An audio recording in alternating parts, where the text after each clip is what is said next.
Welcome, Perennial Pride listeners. Thanks for joining me as always. I think you're in for a treat today. I have a special guest here, David Frankel. I got to know him recently, and I knew I had to have him come on and share his wisdom. He's the founder of Perky LLC, the clothing innovation company. You're going to love it. He's got an interesting story. He has his own podcast, Perky Collar radio show. So we'll learn a lot more about it. Tremendous experience, entrepreneur, mentor, you name it. Father of 6, right? So, David, welcome to the Perennial Pride podcast. Thanks for joining me today.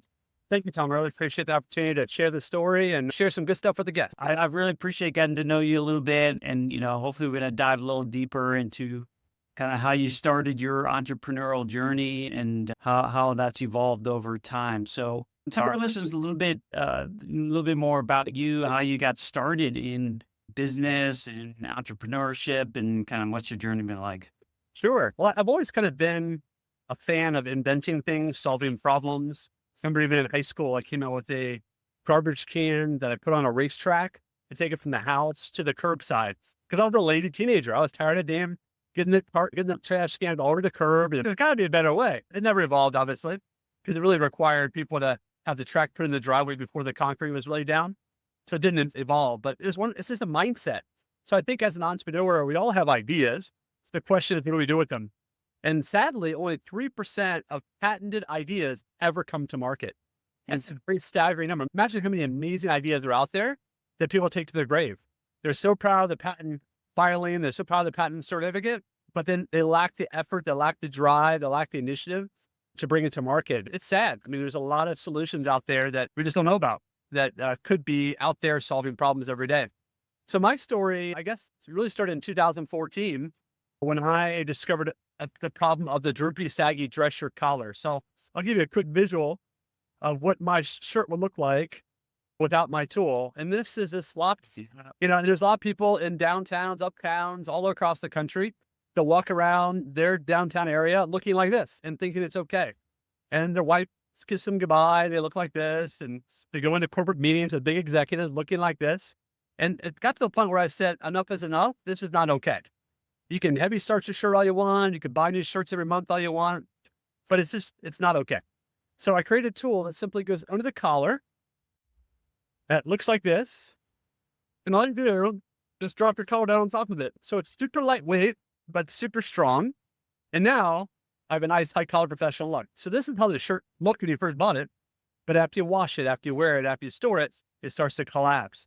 And shirt manufacturers won't admit that. They just say, buy more shirts. That's all they care about.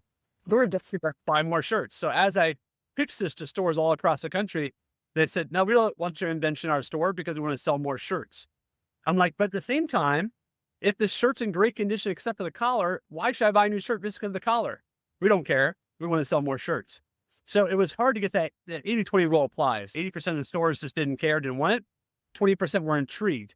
They knew there was a problem and they were hoping to bring something unique and different to their customers. So my moment was getting ready for a meeting and my collar looked terrible. I just got out of the dry cleaning bag. I heavy starched my shirts and the collar didn't look good. I tried another shirt, still was dry cleaning bag. So I did a little tag on it for the dry cleaner and the collar looked terrible. So I looked around my bathroom as a MacGyver would do, looking for a solution to stick in my collar, and nothing seemed to work. And I kind of walked down the hall. I have 6 kids, as Tom mentioned, ranging from now 28 down to 11. At the time, my almost 16-year-old was only 5. And I walked into a room and found a little basket full of headbands. And some had flowers, some had butterflies, but I found was this very simple, kind of U-shaped.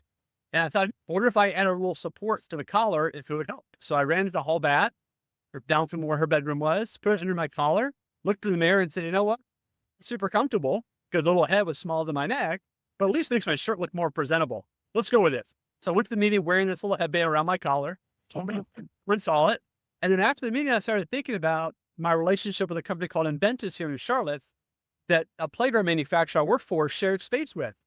And I called them and said, hey, I have a really cool concept to stop the droopy, saggy collar. I don't know if there's a need for it. I don't know if anybody cares. I don't want to spend a lot of money on something that nobody wants, but I'd like to sit down with you and throw the idea together. So I brought a bunch of packing plastic with me that goes in the dress shirt when it's shipped to the manufacturer to the stores.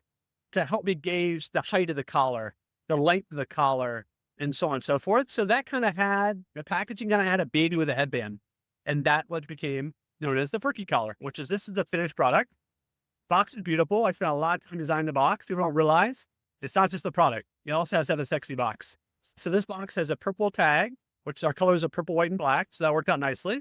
It fits in here perfectly. The first one we had did not fit here well. It was too big. So it's not nice and snug, so it doesn't move around. It also has extra room for a collar stays comfortably with lapels if you travel. So before that, you put on a nightstand or a bathroom counter, it gets wet, it gets lost. Now it's locked in here, and the magnetic lid keeps it all in place. And in the back, it has full instructions, 1 through 3, how to use a Perky collar. Very simple.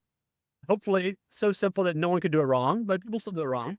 Long taper ends on top, and that's to maximize the lift here without showing through here. So a lot of ideas, a lot of thought went into the development of the product. And now we're at 34,000 sold. We're in over 360 stores across the country. Also on Amazon is my #1 retailer. Very cool. Yeah. And from that story, I mean, to your point, like you got to this stage and right, it started off with just identifying a problem. And it is fascinating to think like how many problems that we just kind of live with in life. We just kind of walk right past them, assuming that they have to be the way they are, right? And they kind of get lost. And to your point, like a lot of great ideas and maybe even got started kind of fall by the wayside because people don't pursue them and go through the struggle of figuring out, like you just described, like how to evolve it and sort of get into something that is actually worth selling or could be sold, right? A lot of great ideas like that. I always thought to myself, it would always be good to like, whenever I come to something I hate, just jot it down somewhere. Exactly. Right. Because they happen almost daily. You just sometimes get immune to them. You forget about them. So it's crazy.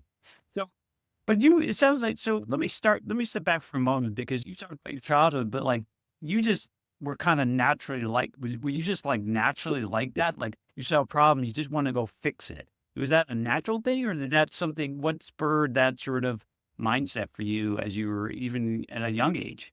That's a great question. I don't know. I think maybe it's a male side of me. I think men just in general like to solve problems. And I think maybe just because my parents both worked and I saw my mom solve problems throughout the day. I saw my dad in computers and he was constantly being called back to the office to solve problems.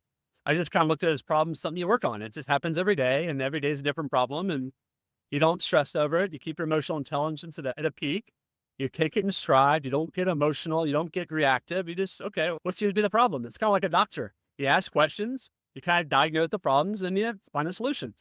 It just became something I enjoyed. And then I guess for some people, it's natural. Some people, they get all upset and get worked up. And to me, it's like, okay, well, I expect problems. So when a problem comes up, it doesn't take me by surprise. I don't get all worked up about it. I just say, okay, let's figure out the solution. And I think as you get older, I think you start working in teams in college and sometimes high school.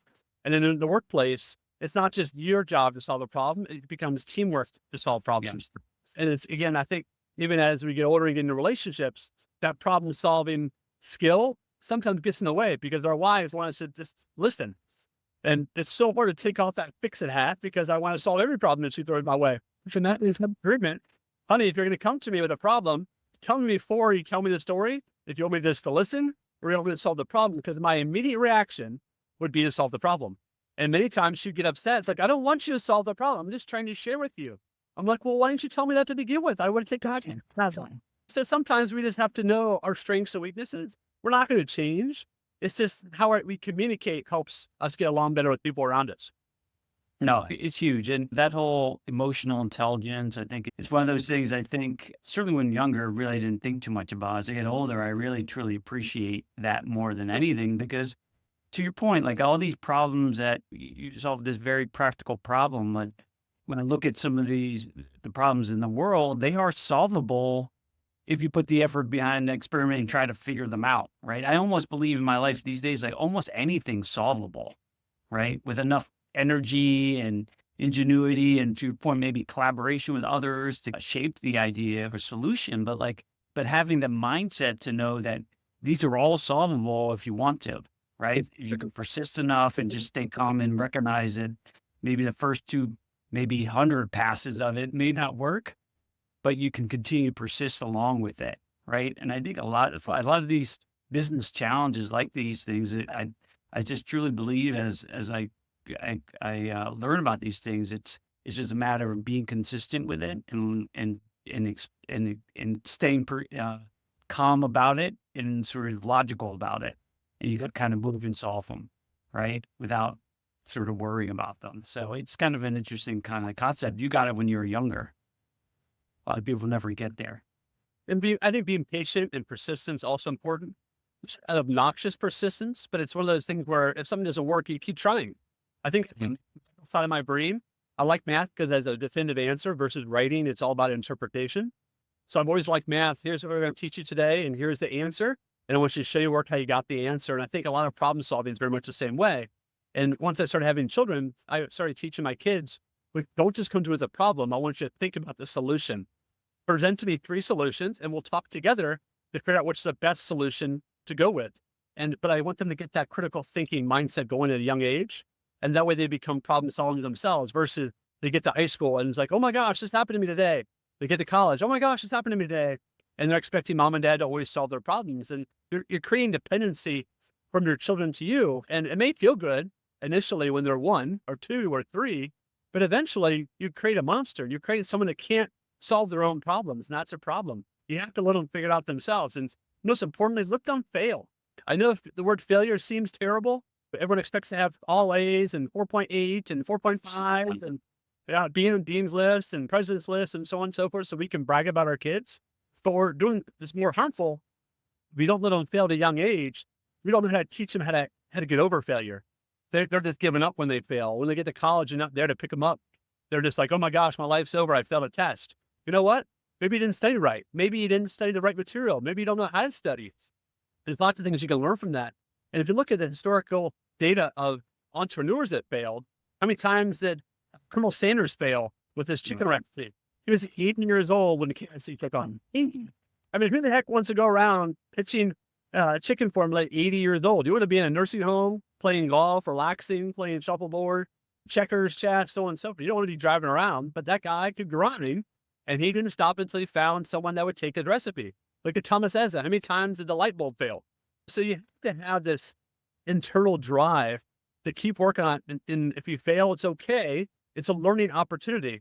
And if you're not failing, in my opinion, it means you're not getting yourself outside your comfort zone. Success is this way. Your comfort zone's that way. And if you just live in your comfort zone, you're going to have marginal success. And then you're going to ask why? Well, it's because you never did things that were outside your comfort zone. And I was just teaching yesterday, high school of homeschool kids. And I tried to explain to them, who in this class wants to come up here and present to the class? Not a single hand went up. I said, if you're going to get better at public speaking, you got to get up here, and you're going to do it terribly. And it's okay. And you're going to feel nervous, you're going to be scared, but the more you do it, the better you get at it. And the first 5 times you may fail terribly. You may feel bad. Your friends might make fun of you, and that's okay. That's when learning happens. These friends you have here probably won't be your friends in 5 years anyway. Okay, mix around, but if they don't have any value, if they like your jacket or your shoes or your t-shirt, who cares? The less you care what other people think, the better. And as an entrepreneur, it's not a popularity contest. I know we have social media and everyone wants to be popular and be trendy and make millions on TikTok, but it's not about popularity. It's about having that drive to find a solution to problems and not worry about what other people think. And I guarantee you, if you have traction and you have real great success, then people are like, oh, I've always loved him. Oh, he's always been great. Like suddenly you have all these followers, all these fans because you hit it big. But when you're struggling and failing, it felt like you had no friends. You had no one that were cheering for you. And that's a real tough spot to be. And that's what makes entrepreneurs such a unique person because they just refuse to quit. They keep working towards their goal. Yeah. And when we first chatted, that's the thing, as I switched in my life from, say, working a job to entrepreneurship and business ownership, I truly appreciate that more than ever, how difficult that is, and having a strong mindset. And like you're describing, like this is a path that is not an overnight thing, just like maybe Colonel Sanders, like his success seemingly maybe happened so quickly, but it was over a long period of time of failing a whole heck of a lot of times to figure it out. And so when I think about that, this is why I think people can take money away, take jobs away, but they can't take away skills and things you learn, right? Because you always can use them. And I know in your background, which you start off is in sales, right? And sales is a huge component about entrepreneurship. You're always having to sell ideas, right? And sell sort of concepts and such. So tell me about your sort of background around sales and how that helped you on your entrepreneurial journey. Like, what was that like? Sure. No, I think sales is a great background. You get used to hearing no. You don't let it defeat you. And I think to tie it back to the Colonel Sanders stories really quick, Colonel Sanders heard no a lot. And he also may not have had a supportive family around him. How many people do you think around him, his wife, his children, his grandchildren probably said, hey, grandpa, hey, dad, just give up. Be done already. This chicken has been in our family for all these years. Nobody likes it except for us, and that's okay. You can listen to them. So if you're an entrepreneur and people around you aren't supportive, they don't get it, maybe they're jealous of you, maybe they don't understand you, it's okay. You have to keep doing what you think is best for you. So to get back to my sales story, I think back, I started at 15 years old. My parents lived in a middle-class household and said, if you want things, go get it. They didn't just give it to me. So I think a lot of us, unfortunately, we want to give our kids a better life than we had. But sometimes in spoiling them with giving them those things, they lose the drive, they lose that mentality of hunger. And that's unfortunate. So they have to develop it later than a child that's not given things that they want. I'm not saying they shouldn't have the essentials. They should always have the basic essential food and shelter, but they don't have to have the latest iPhone. They don't have to have the latest earbuds. They don't have the latest, tennis shoes. They don't have to have 100 pairs of Jordans. There's a limit to things they have to have and things they want. And there's a big difference. And my kid learned that at a very young age. So I would say my first job was 15 years old, washing dishes. It sucked, but it was a job and it paid money. And it allowed me to get things I wanted. After that, I went to work for Arby's, working front desk. I wouldn't really call it sales because people were walking in, they know what they want. I just helped fill the order, but it's still customer service. It's still doing things you don't want to do, like dishes, like cut the trash, like go in the dining room. It's all stuff you don't want to do, and you hope you only do it for a short period of time. But the key is, no matter what age you are, be the best at whatever you're doing and give it a bird 10%. Even if there's parts of every job that everyone can admit now, I don't care if you're 20, 30, 50, or 70, there's parts of your job you just don't enjoy. I don't enjoy financials.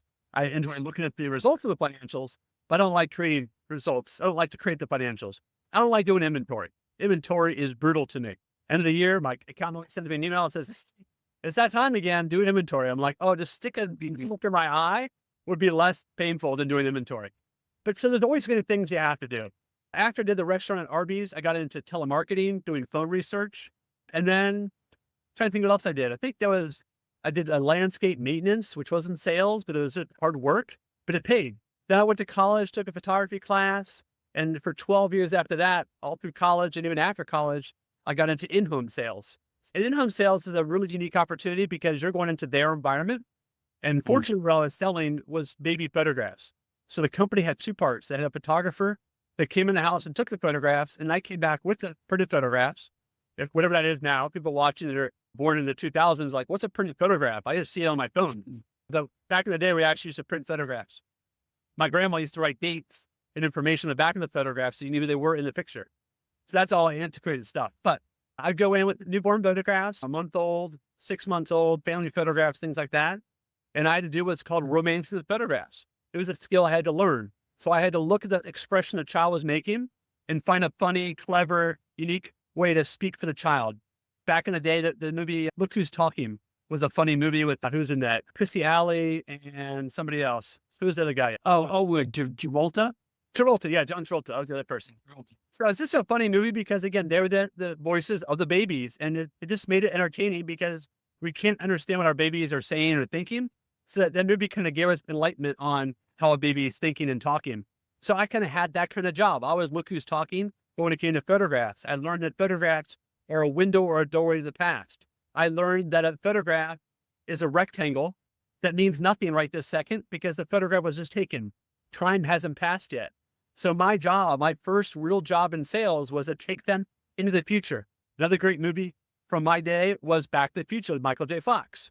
So that idea was to travel my DeLorean with my customer to take them to when the child goes to kindergarten, when the child goes to college, when the child gets married, and the child has their own children.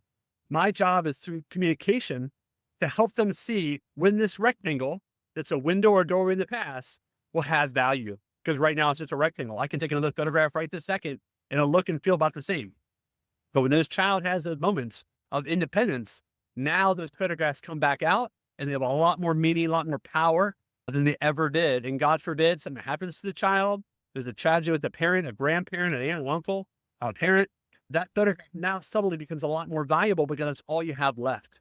So it's just a really cool experience for me. I was with that company for 12 years, but it taught me not to be salesy and beat you over the head with the sales pitch, but to use good communication, to listen, to look around, to understand my environment, to build rapport, to become someone they like and trust quickly, but do it genuinely. And then from there, it was just like, hey, let's pick a package that you like. And because we're having a good time looking at photographs, having laughs, they're offering me food and drinks. And I was playing ping pong and shooting pool. And I'm looking at my watch, like, oh, I've been here for over an hour. Like, oh, stay for dinner. Like, no, we have to go back to. So that's the power of being a good salesperson, is you become a friend because you're connected with ways that other people just don't do. And it's a sales mentality or a sales way of doing things that is rarely taught. It's starting to get more consultative now in 2020, 2024, 2025, but I was selling this way in the 90s. So I have a lot of experience just with consultative sales, asking questions, listening, being a good listener. My wife wonders why I'm not a good listener when I get home. It's because I listened all day long, 8 hours a day. My ears were tired. So, but it's an important component of being a good salesperson, is listening and asking the right questions. And then you have the right solution that you can offer. Yeah, that's hugely, and there's so many good nuggets in there. And to your point around consultative and being a listener and connecting to make it more of a relationship versus sort of a transaction, right? Because that's what my wife is always, she hates salespeople, right? Sometimes she looks at me, she's like, I can't believe you do this. And I said, because I don't do it the way that you have experienced it, right? Where people are trying to just jam products and services down your throat and try to coerce you maybe into doing certain things. And it just feels bad, right? These sort of typical thought of being like a car salesman or whatever it is. Like that just feels awful. Nobody ever wants to do that. And to your point, you're building relationships with people and helping them see the bigger picture of what they're doing and how this helps them or makes them feel. That's a very different sort of animal. And you're actually helping them, right? See with possibilities of what these things are. And so I am personally, and I have gone a completely different lens on what sales is. That's what drives the economy, right? We help people consume things and buy things that help them improve their lives, do something for them, make their collars look professional so they get that job, right? These are all things that we help people do. It's not sales. It is just really helping them sort of improve their lives in some way. We just help them do it through these sorts of engagements and relationships. So I love that. So for you, it probably sounded natural to kind of do that. Is there resources or people that you follow that helped you sort of develop your sort of sales sort of acumen and skill set? I think the owner of the photography company really was a big part of my sales background because he got me right after my freshman year at college. It was my first real job, I would say, that had tremendous potential management opportunities, regional management opportunity. So I was young. I was 18, 19 years old, and it was a summer job. But I made enough money over the summer doing what I learned that I was able to pay for my college, which was fantastic. And then after I graduated, so I came back every summer for 3 years. That's where I met my wife. I trained her at one point, and I was only there for the summer, but I was a sales manager over the summer, which was kind of cool. And then once I graduated, I went to the owner who was in Seattle, Washington, and said, hey, when I graduate, I'd love to open my own office. And he said, I would love for you to open your own office. How about Atlanta? So I moved, so I graduated, moved to Atlanta, had my own office. It was the number one office in the country, which most new offices are. It's fresh, it's new, it's all the data and so on and so forth. But I built a sales team that was phenomenal. And he said, okay, you've done it now for 2 years. Can you apply what you did in Atlanta up in Cincinnati where you came from? And but it's a much older office, a lot older culture, a lot of bad habits. I want to see how well I saw you build one from scratch. I want to see how you go and take over an office and make it great. So I think it was ranked like 16 or 17 out of 20 when I took it over. And I got up to number 5 in the country. I couldn't quite get above 5 after being there 6 years, but the culture was totally different. Everyone sold the way I wanted them to sell. The photography improved, the sales process improved, that the telemarketers improved. It was just about the whole experience for the customer. And I kind of had them understand the concept of an egg, which is the very first phone call when you call to a new mom, you give them a fragile egg that's very breakable. And it have cracks. It may not leak egg yolk, but it's still very fragile. And our job is to take it from the telemarketer to the photographer to the salesperson to the product is now delivered. And it's our job to put that fragile egg on the mantle and not allow it to crack, not allow it to break. And I had to have buy-in from all the departments that if you screw up, you made a crack in the egg that I can't fix. I can't put a Band-Aid on the egg and make the crack go away. And they had to understand that everyone had to have buy-in to the experience the customer needed to have in order to have a good experience. That's great. That's awesome. So let me change gears a little bit because I know when we started this conversation about your invention and it turned into a product and you developed it over time now. It's one piece of your business and entrepreneurial life. Like that, how long was that journey, right? Obviously that was from idea to concept to kind of actually growing it and sort of putting it now into sort of the product it is today that's on sale. That probably had some challenges along the way.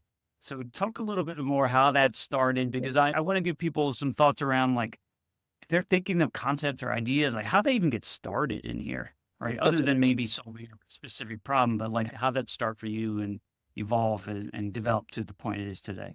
Sure. And I think the first step is figure out a problem that a lot of people have.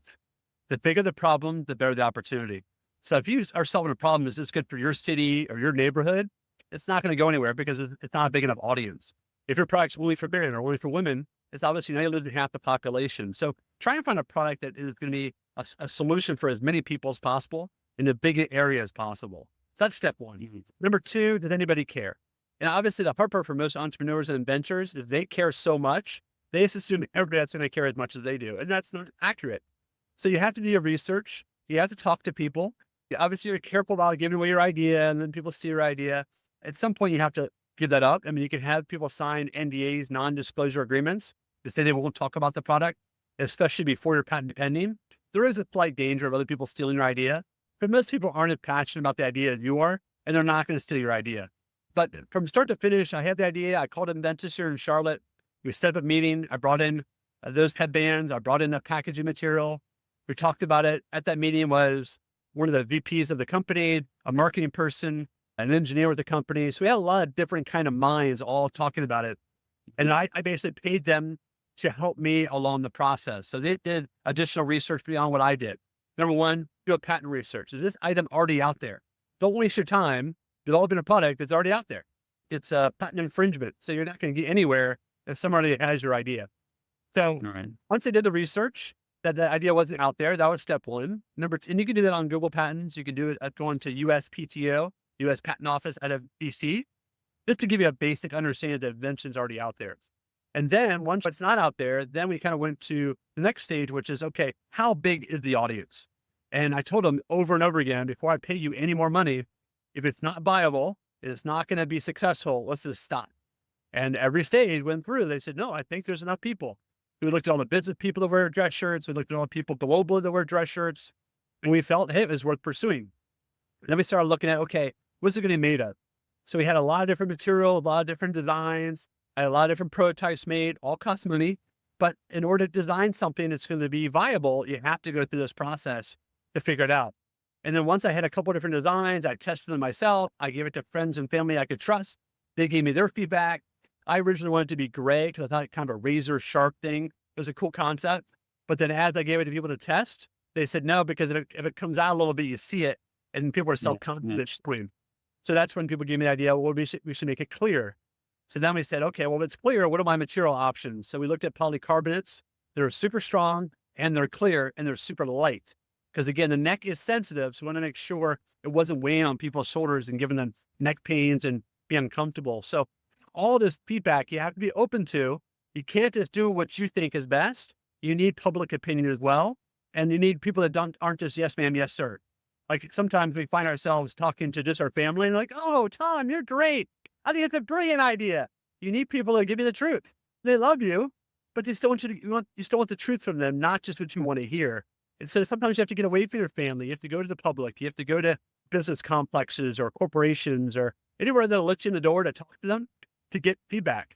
So then once we had the prototype nailed down, then it was just a matter, and then just help me source a manufacturer that we could trust.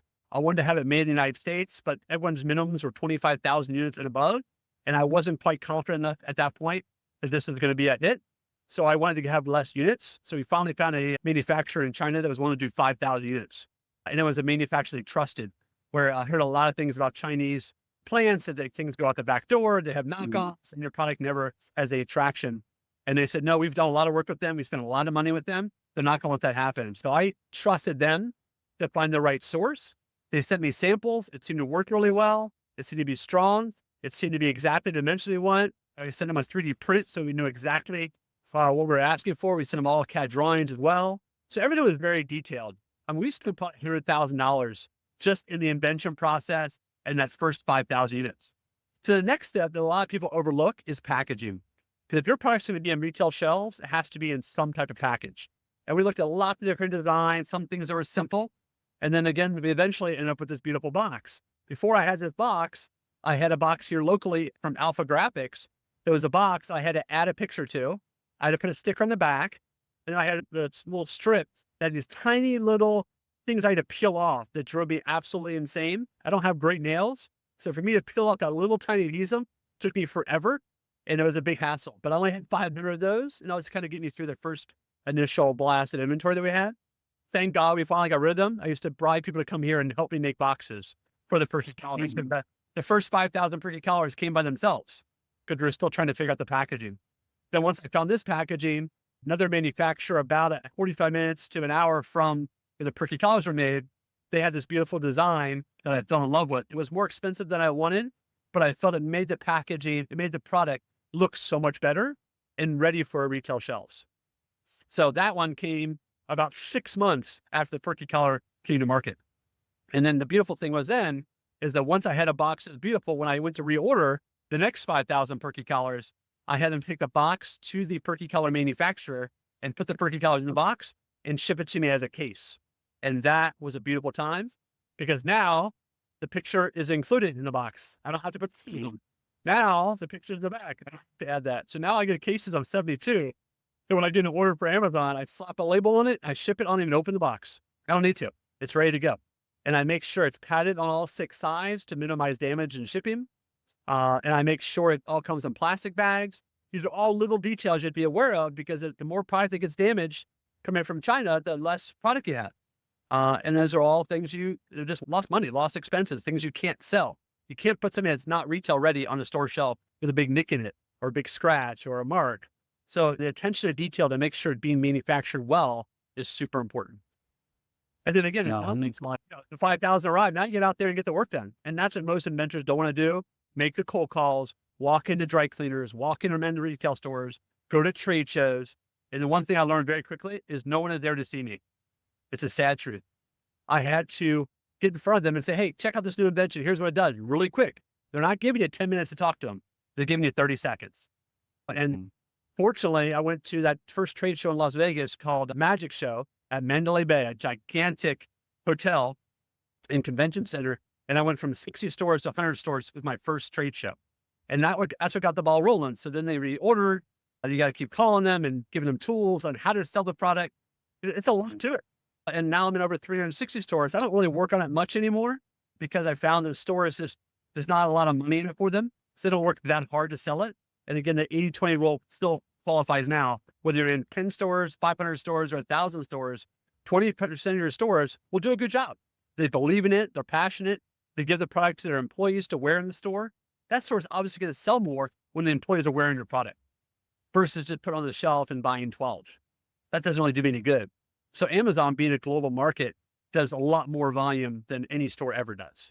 But it's still nice to help my brand grow and let people be aware of the product to get it in stores because now they're able to touch people. And I think we're in 42 different cities across the country, 42 different states. There's probably hundreds of different cities that now know about the Perky Cow that wouldn't have known about it otherwise. So having a retail outlet is helpful in building your brand awareness and the solution to the problem that you've created. Unbelievable. So what, if you step back from it, I mean, there's a lot of struggles, I'm sure, with it, some sort of missteps here and there, but it was a tremendous experience and you learned probably tons throughout this whole process, right? All the things from inventing it to designing it to getting in the hands of retailers. What were some of the big sort of lessons learned through this process that's going to take you on to when you do the next one? right? The next sort of launch of something. What were some of the big things you learned or mistakes you made that really help you now, like learn how to do this better going forward? Yeah, I think it's just about trusting your gut. If someone has interest, they have interest. Like we talked about earlier, it's consultative. If they don't believe that the collar is an issue, then you're probably wasting your breath trying to convince them it's a problem. So even when I worked at the mall, I was in the mall for 5.5 years, and that's a tough business to work at a kiosk in a mall when everybody is super aggressive. And I was not. Just my display, do the selling, do the heavy lifting. And I was just there to answer questions and help them on that buying journey if they're looking for gifts for family and friends. And if I saw them walking in with a collar that's droopy, I then approached them and let them know there's a solution. But what I couldn't change is if they didn't care. And when I first started doing it, I took offense when they didn't care. I'm like, why don't you care? You look like a slob. They're like, no, I like it like that. Like, what are you talking about? That's not okay. No, that's how I like it. I'm like, all right, well, at some point you have to learn that they just don't get it. And it's okay. You can't try and convince people what is okay to you is different from what's okay to them. So I started really focusing my energy on, let me introduce what it is, how it works, and then read their reaction. If the reaction is, oh, that's interesting. Now I'll give you more of my time. Now you've earned it. Where I think in the very beginning, I was just trying to educate everyone I possibly could, and then trying to show them the before and the after. And then I did, if they said no, I just said, well, let me explain how it works again. Let me try and explain it a different way. And I tried to be more persistent. I wouldn't say obnoxious, but I definitely was trying to make sure they really understood how it works. I knew it was new, and they may not got it. Like, I don't want to put something around my neck. Like, trust me, it's not heavy. Let me put it on you. So if that objection was it's heavy and uncomfortable, that's not true. You think it is because it's in your head, but let me show you here. Let me put it on your collar, lift your collar up, put the product on. Here's your picture. Here's your video before. Here's a mirror. Here's what you look like after. Don't you look so much better? And when they say, I don't see a difference, it's the wrong customer. When they say, wow, I look so much better, now I have someone to talk to because they see. Seeing is believing. I don't have to say it anymore. They see it for themselves. And if they have a wife with them or a girlfriend, guess what? They become my assistant salesperson. Because the girlfriend said, wow, honey, you look so much better. What man does to walk away and say, I'll take it? Because she thinks I'm attractive. She thinks I'll look better. Now, if the wife doesn't get it, I have another problem now. The wife says, I don't see a difference, or I don't think it helps. Now I have a problem with my hands because now he believes in her opinion much more than he does mine. Who am I? So you kind of open yourself to have people help you, and sometimes they don't help you. And sometimes they haven't dealt with the person yet. Like I had one guy that knew about our product for 4 years. He said he went to a job interview and he didn't get hired because he didn't feel like he looked professional enough. The person in the interview said, we'd hire you, but we don't feel like you fit our culture. He's like, what do you mean? He's like, well, because you look kind of disheveled. You just don't look crisp and clean. And that day he called me and said, David, I don't know why it took you 4 years, but please send me a Perky collar right away. It's affecting my ability to get a job. And I said, well, I'll tell you, but I'm glad you're ready now. Because everyone's different. I can't change how you believe or what you think. I'm just here to educate you about our product. If you get it, great. If you don't, I'll move on to the next person. And that's a tough mentality when you're so passionate about your product. You put so much money and time to bring it to market. You think everybody should love it. It should be a gangbuster. You should make millions of dollars. And a lot of inventors don't have that luck. They don't have that gangbuster idea that everyone loves. And you start facing adversity and you start hearing no's, and the family doesn't get behind you, and you spend a lot of money that could have been spent on other things. It's a risk. It truly is. And not every invention makes it. So you have to have that intellectual fortitude. You have to have that confidence. You have to have the people around you that say, hey, honey, I know you worked hard at this, and don't give up. I know this is important to you. And you know what? Until this invention takes off, I'll work a little extra. I'll do a little extra.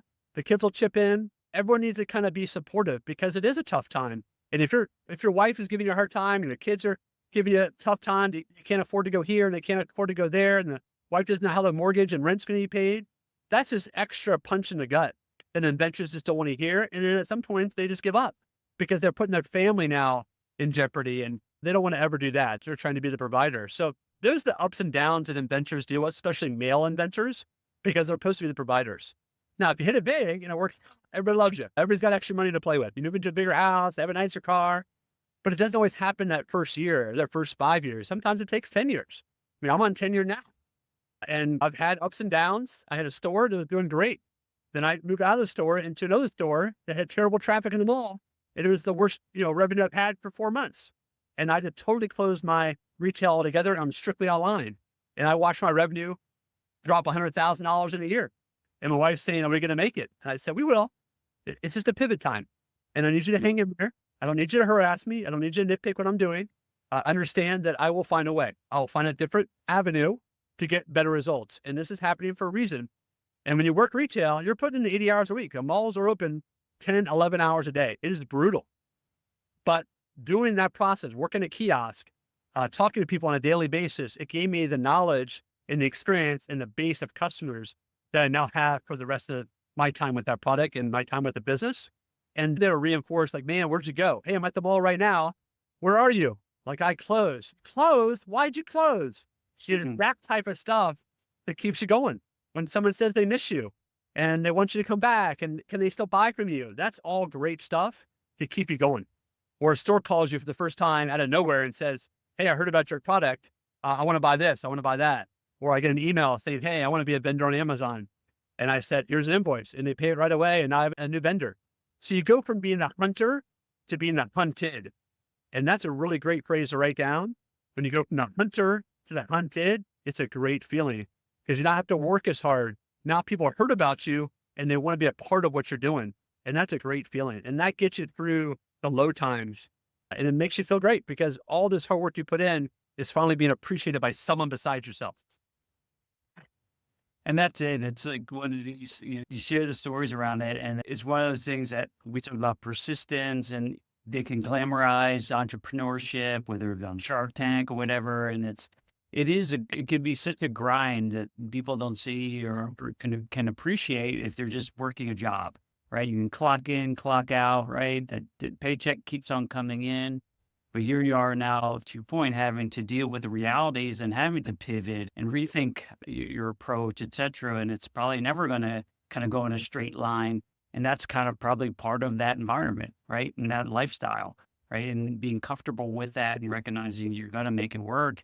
It's going to, you're going to have these ebbs and flows of it and being comfortable with that. So I've often had people asking me why should they get into it? And again, you need to decide that for yourself if these realities of this type of lifestyle are a good fit, right? To be able to go through it. It is definitely not for everybody, for sure. So as you kind of close this out, you've given us so many good nuggets and sort of stories around your journey with this. What are you most excited about with, the business and kind of your future with entrepreneurship and just life in general? What's got you excited?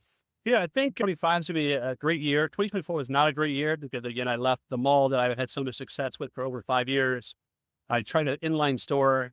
Even though the mall is the space is beautiful, shopping was nice, and the store is gorgeous, everyone loved it. It just was in the wrong mall. So even though I had great product, I just had the wrong location. And as every realtor will tell you, in location, I was just hoping my database is strong enough that it could have supported me in the new space. I finally had a couch. I finally had a full-length mirror. All the things my customers asked me for years at South Park Mall, I could finally provide, but it just didn't have the people to make it work. So closing my store in August of 2024 was a big step. So I'm looking forward to 2025. I'm looking forward to allowing the online presence to be stronger. I'm doing more videos. I'm doing more lives. I'm looking forward to being a bigger advocate for custom suiting. I became a custom clothier a couple months ago. I worked for J. Hope probably 5 years ago and kind of dabbled out a little bit, but never gave the time it really needed. So I found a company called Pierce Bespoke out of Louisiana that I love the fact how they can personalize jackets. They take 16 measurements, have a perfect fit guarantee. And it's just another way for me to help my client that I couldn't help before with clothing and suiting that had great looking accessories. The collar looked good. The pocket square looked good. Their belt didn't have holes anymore, but their suit looked terrible. It's too big. So now I can help full circle. I can help with the clothing, and they're also going to have a casual line come out with jeans and polos. So I can help with their clothing and I can help with the accessories. So it'll be more of an appointment-based type thing. Like right now, I meet people at my storage unit in Charlotte. If they need a hat, they try it on. If I don't have it in stock, I'll order for them. So it's a little more just in time versus having just tons of inventory. My monthly costs have dropped tremendously, which I like that. My wife likes that especially. And I wasn't going to liquidate things. I think you liquidate things, you devalue what you sold. You value your customer base. So I keep holding on to it. A couple $100 a month to store it. And as long as I'm doing $1,000 a month in revenue out of the storage unit, it justifies that storage unit. And then I hopefully will continue to have a little more people as Father's Day comes up, as homecoming comes up, and proms and different dances in schools. Hopefully people still reach out to me and our customers, and that'll continue to grow. So to me now, instead of just depending on people to walk by me at the South Park Mall in Charlotte, or walk by me at Carolina Place in Pineville, now I have a global audience. I've seen the Perky collar sales go through the roof in the last 6 months because my focus is back on the Perky collar, not trying to be an accessories king, but focus on what started this business 10 years ago, which is the Perky collar. I have people from all over the globe. I said someone from Australia order a case of Perky collars, from Germany order a case of Perky collars. I'm like, how do people in Australia and Germany know about the Perky collar? That is so cool. And we live in a really unique time that everything's a global audience if you use it. So I don't have to rely on them walking by me in a mall. Some men never go to a mall. They'll never be my customer if they don't walk by me.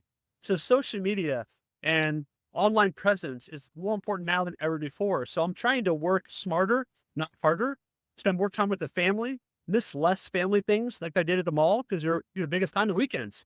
But we're in the birthday parties on the weekends. So I missed so much the last 10 years, or really 6 years, missing on family occasions because I had to be at the mall. I was a breadwinner. I couldn't miss my Saturday. I missed parent weekend at Western Carolina for my son all 4 of his years. This is the first time my second son went to Western Carolina. I didn't go to parent weekend, which is great because now I don't have to be at the mall on the weekend. So I'm looking forward to having more time with the family, looking forward to reinforcing the Perky collar, getting more of my Amazon vendors to pay for my inventory for me instead of having to come out of my pocket, which is a beautiful thing. I'm looking forward to launching a virtual shopping experience, which I think will be really cool. I can't give too much information, except that I'll tell you with AI's development and BR's development, I want you to be able to walk into my store virtually. And I want you to have an engagement with the emoji that you're talking to on my website as if you're talking to me at my store. And now I have a global store that could be in any city across the globe. So we're working on that now. It's still very far from being finished. I'm still probably 6, 9 months out, but that will be my home run if I can make it all come to fruition and do what I want to do. So based on the question the emoji asks, based on your answers, every experience on the website will be unique because of the questions and the answers. And it'll take you into part of the store that has the item that you're looking for. And then it'll all be shipped out. You'll be able to pick out color schemes, like if you're trying to match a dress, you're trying to match a dress for a bow tie or a necktie. It'll pull out a palette of colors. You can match things up. You can see how the pattern looks on you. Warby Parker has a great technology where you can try on the glasses and see how it looks on you. Right. Some of that technology for hats and bow ties and other accessories. So the technology is getting more and more advanced where you don't need to be in a mall anymore. You can be at home and shop and get your whole outfit for the upcoming wedding in March. You just can't wait till the last minute because you can't have it tomorrow, So that's really exciting, is that opportunity, the custom clothing opportunity, and to seeing where the virtual world takes me. I'm excited about that. And I continue to network. I continue to run entrepreneur groups because I want people to realize I'm a real person. I want to help local people bring their products to market. I want to help people not get ripped off.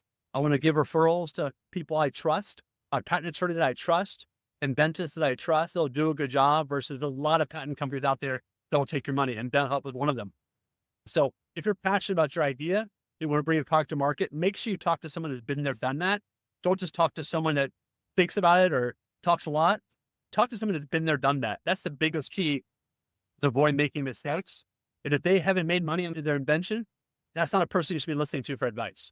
And that may sound harsh to those that haven't brought products to market, but it's a reality. Talk to people that have been there, done that. And just be selective and put people around you that are going to be a cheerleader, but will also be honest and give you real feedback. Because the worst thing to do is buy 5,000 units that you can't move, that's in your garage the rest of your life. Then you liquidate it all, you throw it all away, and that's just a big waste of money. So do your diligence, do your homework, do your research, talk to people, and find people you trust. And can't be great at everything. So the things you're not great at, you got to hire people to help you do it the right way. And then once you do it the right way, then you can scale and you can grow your business. And that applies to entrepreneurship and really any business whatsoever. The more you have to do yourself, the less scalable your business is.